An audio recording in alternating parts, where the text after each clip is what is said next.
The whole space is so magical. It's almost like you're hallucinating. It's a feeling like you are the first man there. You feel like you were wandering the Arctic or in the Antarctic. If you can stand there and not be absolutely gobsmacked, then I don't think there's much that's going to get you excited in life, to be honest. Glaciers. Slow-motion sculptures. Born out of the very heart of winter. Formed over thousands of years, these great bodies of compacted snow are one of the most obvious remnants of the last ice age. These icy leviathans shape our world, carving valleys, creating lakes, sculpting landscapes. And they are the sources of rivers providing water to millions. We tend to call them the water towers of the world. If we look to the Andes, about 90 million people depend on water that comes from glaciers. Yet these frozen titans are under threat as our planet warms. Their retreat is one of the most profound indicators of climate change, and one that will affect billions.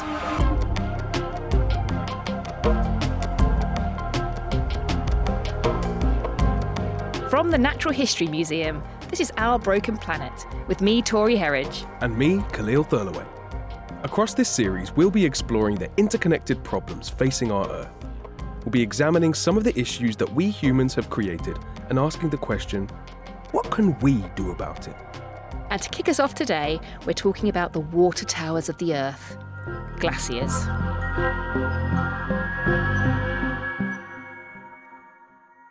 Now, Tori, you've been lucky enough to see one in person, right? Yeah, before we get there, though, let's just clear up. Are we going glacier or glacier? Either. Neither, neither? Honestly, I think this is one of the pronunciations that I think we can cut each other a little bit of slack Okay, on. just flagging out right now, I'm probably going to do both, and I apologise to everyone if it's annoying, but I just can't help myself. No apologies, don't at me. Yeah, no, exactly. So what is a glacier/glacier like, Khalil? Beautiful, terrifying. It is the only way I can describe it. I always had a massive fascination with them. I work on the Ice Age, right? And, why is it called the Ice Age? Because of the massive ice sheets and the vast number of glaciers. So when I imagine, say, mammoths that I work on, part of that mental image is basically defined by an Earth that is far icier than the one we have today. I've not seen a huge Himalayan glacier close up, but I've seen things in the Alps, and I've been to Iceland. And people say, what's it like, right? And it feels alive. You can feel the coldness coming from it. You can feel, even though it's frozen, you just sort of feel that it's a river of ice. You can feel that momentum. That power. Yeah, you know it's moving, even though it's slow. I mean, that maybe that's just me imprinting on it, but you can feel it because it looms, right? And it is beautiful and terrifying and magnificent. Because, in my head, and I'm sure in some listeners' heads, there's images of this kind of pristine, blue, white, shimmering, crystalline thing, like a slow-motion tsunami. Is that what it's like? Yeah, there are glaciers like that. I've just never been lucky enough to see one. All the ones I've visited have been kind of gritty and grey and full of rock. But they've got character. Yeah, they've got character. But that's that's part of the story, right? You do get these kind of really clear ones, but you also get these ones that are discharging, gravel and rock at the same time. And that just tells you something about the awesome power of water and ice. It's amazing how these things have shaped our world. You only have to look at, say, the shape of hills in Scotland, and these kind of what they call these U-shaped valleys, these kind of really curved valleys. They were all carved out by glaciers that are now long gone. And when you see these kind of gritty, dirty-looking glaciers, they're not dirty. They're just carrying with them all of the stone, the rock that they have ground up along the way and carried with them, just like the gravel rolling along the bottom of a river. And you see it discharging, and you're like, oh my goodness. This thing is immense and powerful and magnificent. And for me, as an Ice Age scientist, they are the defining feature of the human world. Pretty much the entire history of our species, going a long way back into our predecessors, our ancestral human species, has been played out against a backdrop of a world that has had permanent ice at the North and South Pole. That is the land in which humans became humans. I absolutely love hearing about this relationship between glaciers and their environment and the people and organisms that have grown up around them. But let's hear a little bit about how glaciers are formed. Where do they come from?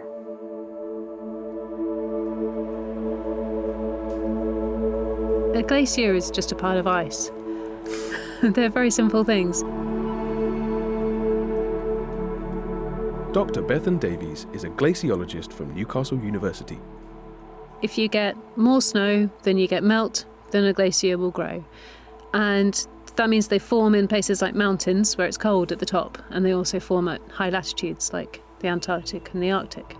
What we see today is universal glacier recession. Glaciers are now receding everywhere in the world. And so when you talk about glaciers advancing or retreating, it's about a balance between how fast they're melting at the bottom and how fast the snow is arriving at the top. Exactly that. We talk about the mass balance of a glacier. You could think of it like a bank account.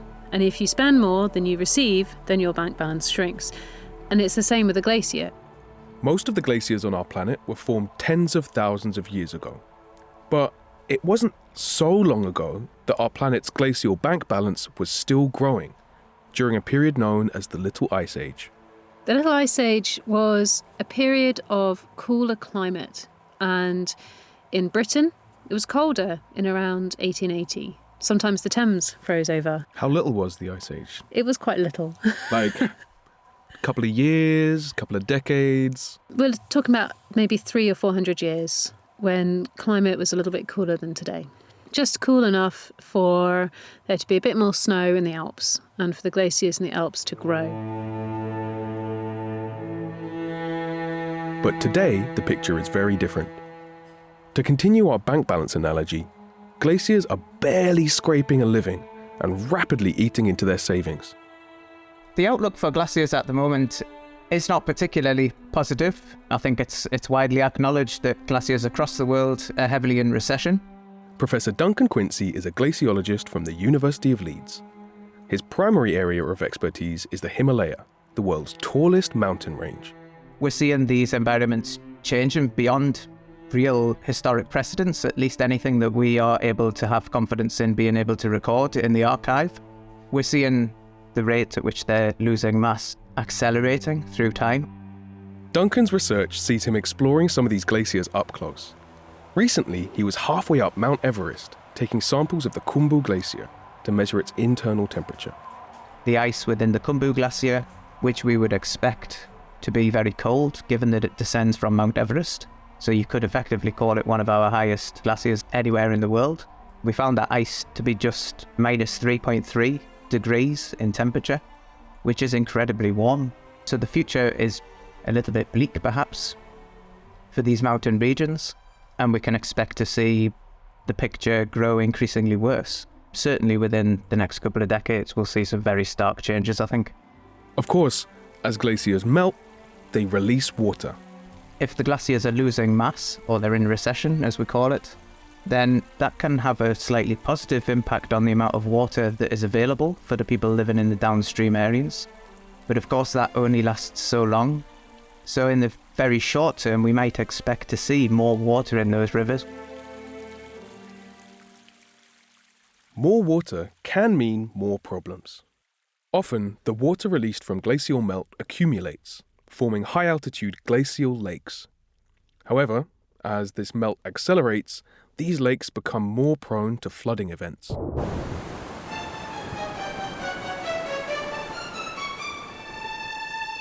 So a GLOF, which is actually a glacial lake outburst flood, is really the rapid release of water from a glacial lake. Gabriel Wolken is a research professor at the University of Alaska Fairbanks and manages the state of Alaska's Climate and Cryosphere Hazards Program. Glacial lake outburst floods in particular threaten millions of people globally, impacting those downstream communities, infrastructures, economies all around the globe. And so that societal toll can be extremely large.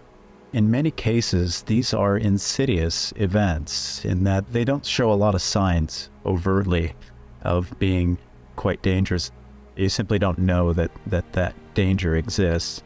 Prediction is notoriously difficult, and there are just far too many variables to account for to be able to have a single predictive model to be able to forecast when an outburst will occur and even where it will occur. One of the worst glacial floods in recent years occurred in Chamoli, northern India, in February 2021. The disaster left 200 people killed or missing. Duncan Quincey. This is an event where a large volume of ice detached from a very high elevation area within the Indian Himalaya. There was a huge vertical drop for that ice into the valley below, and the force was such that the ice actually mobilized a lot of sediment that then became a debris flow and went down into the lower elevation areas at extreme pace, and along the way caused massive destruction. But a major hazard event which comes about largely because of the warming that we see, making these very high mountain areas much more unstable. Now, while flooding often makes headlines, there's a bigger issue at play here as glaciers recede. Drought is going to become a severe issue over the coming years. Here's Bethan Davies again. The climate is warming, so the glacier is shrinking. At first, there will be more meltwater in the stream. So it's a fantastic time. You can grow more avocados or whatever your cash crop is. As the glacier becomes smaller, that water declines. Because there's less ice to melt. Exactly. Yeah, the glacier becomes so small, it's no longer producing much water. It's all gone. We tend to call the mountain regions the water towers of the world. We reach a point that we call peak water, beyond which the discharge into the rivers gets less and less and less as that ice reservoir becomes increasingly depleted. The long-term prognosis is that the extremes are going to take over, that there will be more droughts, certainly, and probably there will be some more flood events in comparison to recent years too. Everything you've covered there, it sounds kind of scary. Water, widely acknowledged to be somewhat important for life. Just like with a lot of aspects of our environment, we've had an extractive relationship with it that has been quite short-sighted for quite a long time. Now that the sources of a lot of that water is being threatened, it's starting to fall apart. It's interesting, isn't it? Because like glaciers, you know, for the last 2.5 million years have been a story of cooling and warming and glaciers growing and shrinking. It's part of, if you like, the natural rhythm of a glacier's life. Yeah. So we've got this history of glacial melt, and we've seen big melt events. I mean, like one of my favourite like glacial lake flood stories is it was a massive glacial outburst flood that formed the English Channel, right? I mean, which is kind of mad, isn't it? Where was the glacier? It was like all over the northern hemisphere, but that like 450,000 years ago, massive ice sheet came all the way down to London, stretched across most of Britain, across Scandinavia, and there was a really huge glacial lake that kind of spread across basically the North Sea into sort of Netherlands and Lowlands, and it was dammed by a chalk ridge that stretched from Dover to Calais. So the White Cliffs went all the way across? Yeah, you can see White Cliffs on the Calais side. They were joined up. And eventually, bit by bit, it started. Waterfalls fell. You can see like plunge pools in the bottom of the channel where those waterfalls were. And then gone. Massive catastrophic flood carved out the English Channel. From that point onwards, probably, there was a separation between Britain and Europe. But anyway, so glaciers, you know, they do this. Flooding is natural. Glacial retreat and glacial growth is something that happens with the rhythm of climate. I guess what we have to think about is, you know, what climate is going to do in the next 50, 100 years. I guess there's a certain amount that we can predict based on how patterns have worked in the past, you know, long-term environmental data that we get from ice cores and things like that.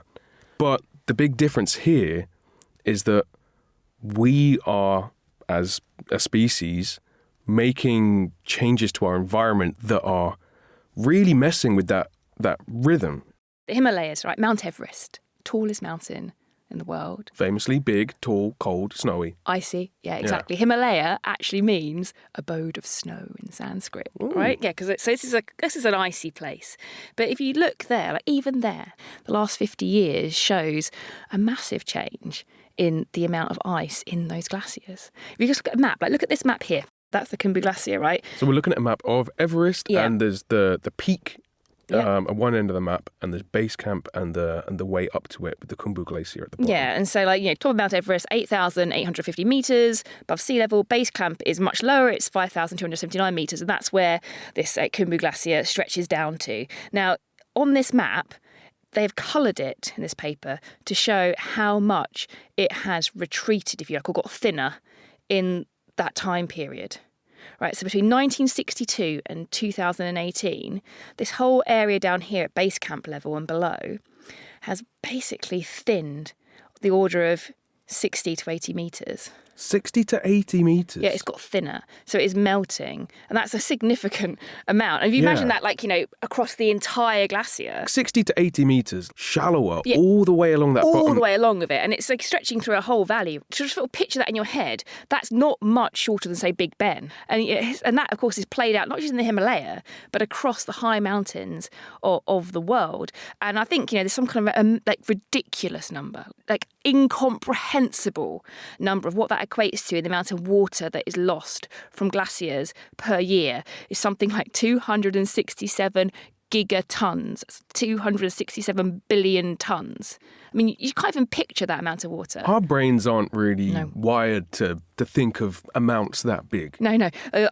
My favourite analogy for it, because, of course, the scientists who work on this have had to communicate it and they've come up with all different kind of analogies. My favourite one is one scientist described it as, imagine a swimming pool the size of Ireland. That is what it is each year. Wow. That's nuts, especially when you think of the number of people who depend on, or at least glaciers form a significant part of their access to water. Yeah, I mean, take the Himalaya again, right? Those glaciers in the Himalaya feed a lot of really important rivers. So they are the headwaters for the Indus, the Ganges, the Brahmaputra, the Irrawaddy, the Salween, the Mekong, the Yellow River, the Yangtze River. These are big rivers that all start on those high mountain areas in Asia, and the headwaters are in glaciers. Not just big rivers, but they're big rivers that run through massive population centres. Yeah, 1/3 of the world's population live in glacial drainage basins. 1/3. That's billions of people. Yeah, billions of people who rely on water from these rivers that in part, it's not in its entirety, but in part is supplied by meltwater from those glaciers. It's interesting to think about what it is like to be, at the kind of business end of that, like living in the shadow of a glacier that is changing. So we spoke to Saba Khan, who is an artist from Pakistan and whose work has taken her into the foothills of the Karakoram Mountains in northern Pakistan.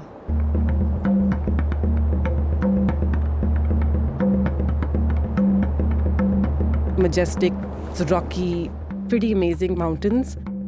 Really harsh weather, really dry, very sunny, but extremely beautiful. I call it the Park Painting Club. So the Park Painting Club is usually like a group of artists that go on expeditions. For the Glacier project, I wanted to make it more accessible. So it's a website project. Those are different projects by 6 or 7 different artists. And then I do paintings alongside, which are my interpretations of this whole space. Saba is from Lahore, Pakistan's second largest city. Her project on the changing face of glaciers due to climate change brought her to the indigenous communities of the Hunza Valley. The whole space is so magical. It's almost like you're hallucinating once you get there. It's almost like being in this really amazing paradise, immense beauty. We visited this town called Hassanabad, which had just experienced a GLOF incident, Glacier Lake Outburst. They had lost 8 or 10 households, which were just washed away. They see the glaciers as a living object, like it's like a living beast. We talked to one of the elders and he said, I could predict every time when the Glacier Lake outburst would happen, but nobody would listen to me. And he said he had determined the exact date of the GLOF incident, but the authorities wouldn't listen to him. They have all this indigenous knowledge that people don't really care much for.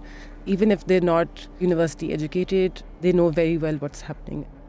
They all know that they're really at the frontier of climate change and they live in a very vulnerable situation.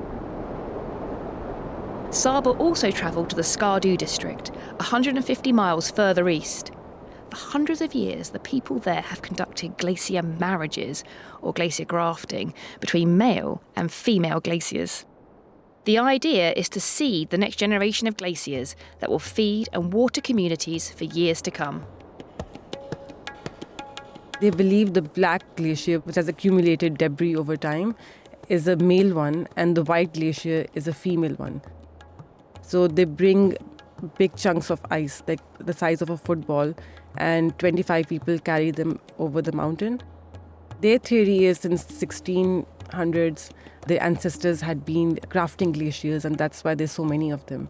With time, generations have lost the art of it, and now the communities are trying to revive it. Now, the effectiveness of this practice is up for debate, but it's no surprise that communities are trying to seed new glaciers. Glacial runoff is highly depended upon for agriculture and livelihoods in the Skardu region. And, like the other glaciers we've heard about in this episode, those in North Pakistan are receding. It's this threat of water scarcity that inspires Saba's work.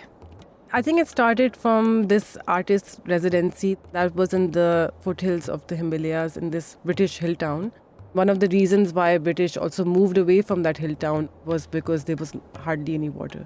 So I started thinking about water scarcity and how water is such a big issue in Pakistan. Before 1947, Pakistan existed only as a part of India, and India was in turn controlled by the British under the guise of the East India Company, and later the British Raj.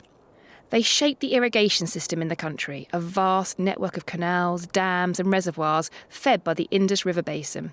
Today, it's a system under pressure, with a growing population, a naturally arid climate, and global warming contributing to water shortages. It's this complicated picture that Saba tries to capture. Where did the irrigation system come from? It was the British colonial project, which was a massive project trying to control the rivers in Pakistan. And that still has effects on how we live today. And it's really destroyed a lot of landscapes, destroyed indigenous farming practices. Then also a lot of these glacier regions were also infiltrated first by the British. So all these problems go back to colonialism. It's a reminder that issues like water scarcity are more complicated than just glaciers shrinking. There are historical, socio-political factors involved, problems which are only exacerbated by climate change.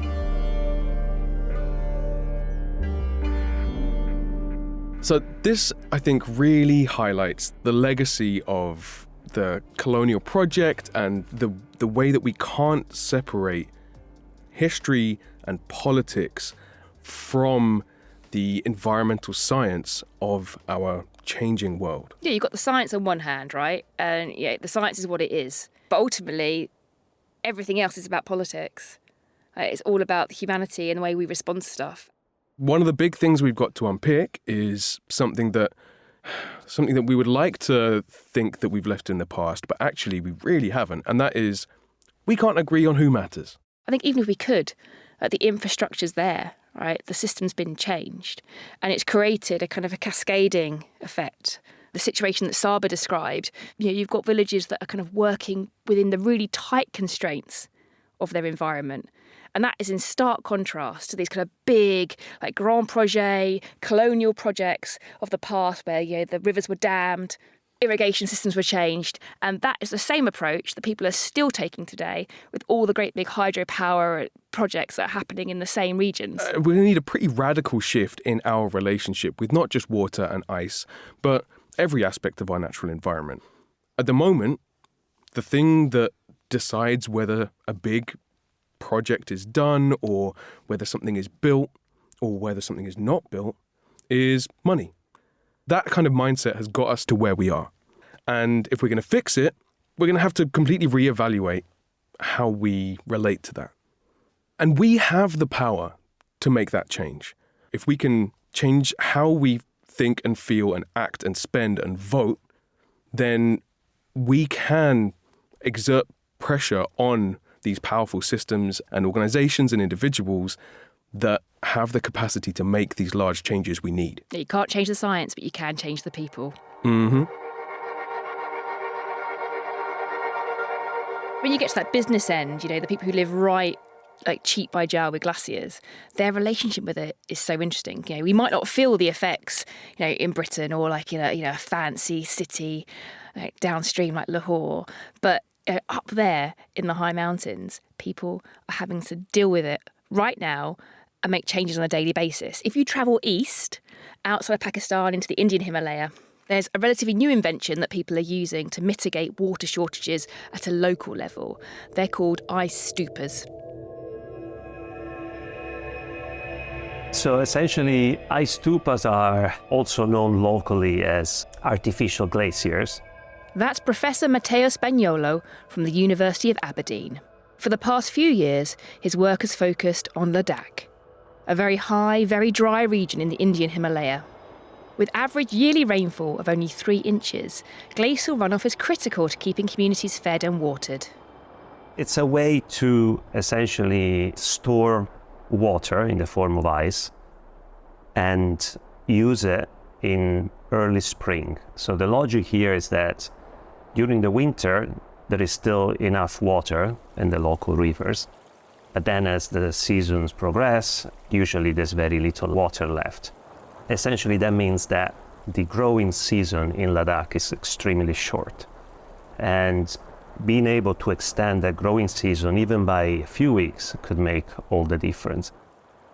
So ice stupa are basically a way of storing water when up high the glaciers are still too cold to melt, but at the elevation where there is agriculture, melting is starting. Perhaps the best thing about them is they're purely mechanical. They don't require any fancy equipment or electricity to run, just a pipe and gravity, taking water from high elevation rivers to lower elevation farmland. They put a pipe into the local river and then take the pipe to a lower elevation next to the agricultural fields or the villages where the water is needed most. And they make it come out in essentially they're sprinkling water like a fountain. Because it's so cold in winter, we're talking about several degrees minus zero, the droplet will essentially freeze. They normally build a structure with sticks. And so around the sticks, the water starts freezing, and then layer after layer, it basically builds up into this large conical shape. The tallest one is incredible height, something like 40 or more meter high. But certainly they could be 20 meters high easily. Well, I'm kind of envisioning like a kind of giant ice Christmas tree. Yeah. And this Christmas tree made of ice is actually pretty and attractive, right? So surprisingly, I think the building of ice stupa started to attract not only media attention, but a lot of tourists. So it has become a source of income. Sustainable, gravity-fed, freshwater storage. They sound great on paper. Yeah, and they look like beautiful Christmas trees. I mean, what's not to like? Who doesn't love a giant cone of ice? Well, exactly. I mean, it's like, what's not to like? Well, the thing is, right, they only work under certain weather conditions because, of course, what you've got to do is hit that sweet spot where it is not so cold that the water freezes in the pipe, but cold enough that when you spray it up like a sprinkler, it comes down as kind of snow onto the structure, yeah? So that, you've got to hit that sweet spot. And of course, that's quite a narrow window. So, they're not perfect, but they do provide a way for villages to basically store some water and start their growing season earlier. There are other factors that come into play which come back to this issue of it's the politics, stupid. One of the big issues is that if you're storing water and taking it from the river, who owns the ice stupa? Who in the village benefits from it? What about the village downstream who thinks maybe you are siphoning off some of the water that they could have access to? And so you've got these little local, solutions, but they need to be factored in to this bigger social landscape. And that's one of the critical problems. Like, do they work in the right conditions? They probably aren't a large-scale solution to the region. And also, you then got to get everyone on board. And when you say everyone, that's everyone, not just in the local villages, but the people downstream. Yeah, and you see this kind of dispute also happening on an international level. You've got big rivers like the Nile that flow through lots of different countries, and you get full-blown international disputes over who's taking out how much water, who's putting in how much pollution, and it can really be a really prickly issue. Yeah, and the thing is, though, at that local level, for people living in these remote mountain areas, they do provide a potential solution to maintaining this way of life, this kind of special, unique way of life. And it allows those villages to persist. It buys time for these people to maybe find more long-term solutions. And time is what we need. Yeah, because, like colonialism before it, the climate crisis is really threatening to sever people from their homes and their livelihoods. It can be really easy to see that in the abstract from where we're sitting. But for these people, it's their home, it's their life. They don't want to have to abandon it. As we know, we do live in a world where capitalism runs the ship. My script says often, but let's just say it runs the ship, really. So we know we live in a world where capitalism runs the ship. But, despite that, activism can still be effective in protecting nature. And one of these activists fighting on behalf of Glaciers, is Dr. Gerd Estermann from the Tyrol in Austria.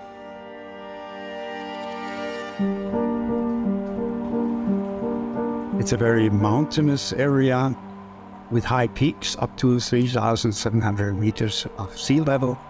When I was young, the glaciers were closer to the valleys, very much closer, about 1 kilometer or more.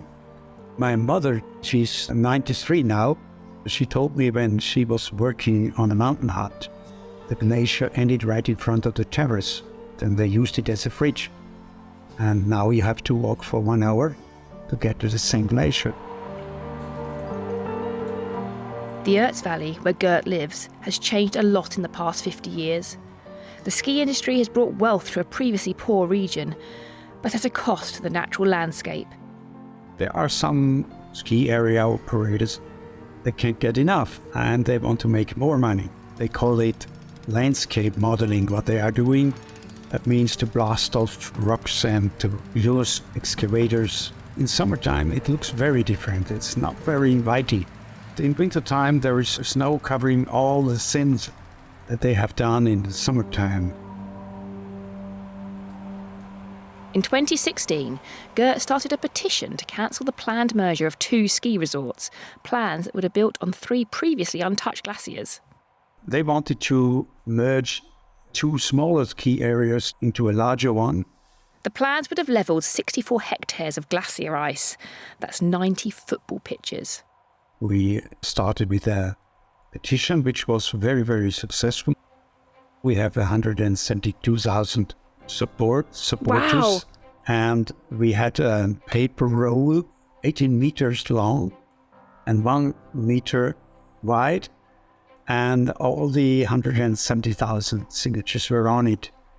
So this was quite an impressive thing. Really impressive. Did you deliver it directly to the doors of the state government house? Yes. Just in front of the house where the Tyrolean parliament is. Their activism helped force a public vote, and subsequently, in July 2022, the plans were cancelled. 3 years ago, I would say 90% would have said they want this project because it gives them wealth. 3 years later, there was a majority against the project. That leads to the decision of the company to say, no, we don't want to build it like this. But now they try to realize it through the back door. We are fighting against this right now. It's actually kind of amazing, isn't it, that the developers just have not given up? Yeah, it's big business, yes. It's great to hear that with enough campaigning, then you can force a public vote. And then when people are listened to and when those conversations can be had openly and frankly, that people don't want these kind of developments and they do want their local environment. I love your preserved. positivity. I love your positivity, Khalil, because what you actually want to say is, I knew it! That business isn't giving up. This is me turning over a new leaf. I'm trying to be happy me. But yeah, you see this pattern of behaviour, not just with ski resorts, but with all sorts of developments, whether it's, inner city marginalised neighbourhoods, whether it is building a dam and flooding a whole valley full of indigenous people and endangered species, whether it's building a golf course in the desert. it's this kind of kind of flowing pressure of power and capital. Yeah, and I think the power thing is really interesting here. So like Gerd said, before his campaign, the average person in the area would have been very pro the development of the ski resort because all the wealth in that region is derived from tourism. Before the 60s and the ski resorts got set up in that area, people were very, very, very poor. And now it's a wealthy area, and that wealth has come from people mostly coming to ski. What he's basically saying is, I don't want the tourism to stop. He still wants people to come. He just thinks there's enough. The only people now winning are the people who monopolise and get the massive amounts of profits from these ski centres. People are realising that that doesn't benefit them. And this is testament to the short-sightedness of this kind of approach. In order to squeeze more money out of these mountains, they want to destroy the ice and snow, the very thing that people visit those mountains for. They're cutting off their own nose, not even to spite their face, just to get more money in the short term. The most heartening thing for me from Gerd's story is how his campaign, yes, it affected change. It stopped that development of the ski resort, at least for now. But the biggest change that he achieved was changing the attitudes of the people living in the area. And that is the critical thing. Yeah, and it's easier to frame this narrative as Gerd defeats the property developers. But actually, you're right. Him and the people he was campaigning with changed the narrative, and it was the people who made their voices heard and reclaimed their relationship with their home. Yeah, tens of thousands of people. And that's the kind of approach that can be built and expanded and shared and spread and used more globally in all sorts of situations. Yeah, we can all do it in our own backyards, right? It's something we can all do. And it doesn't have to be this thing of like taking on a huge burden of taking on these systems and these powerful, bodies and organizations and people on your own.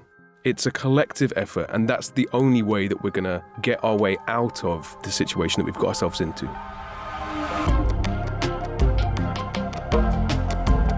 Thanks for listening to Our Broken Planet. We hope you've learned something along the way, and please don't despair.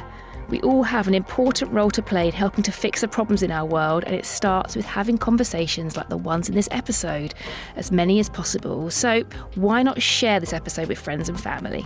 Let us know what you thought about this episode and join the conversation on social media using the hashtag OurBrokenPlanet. Or check out the bonus content and resources over on nhm.ac.uk/podcast. Next time, we're exploring another consequence of our changing planet.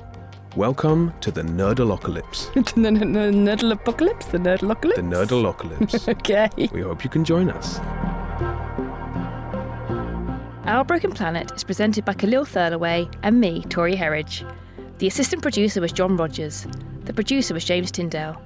And executive producer was Will Yates. Our Broken Planet is a Whistledown production for the Natural History Museum.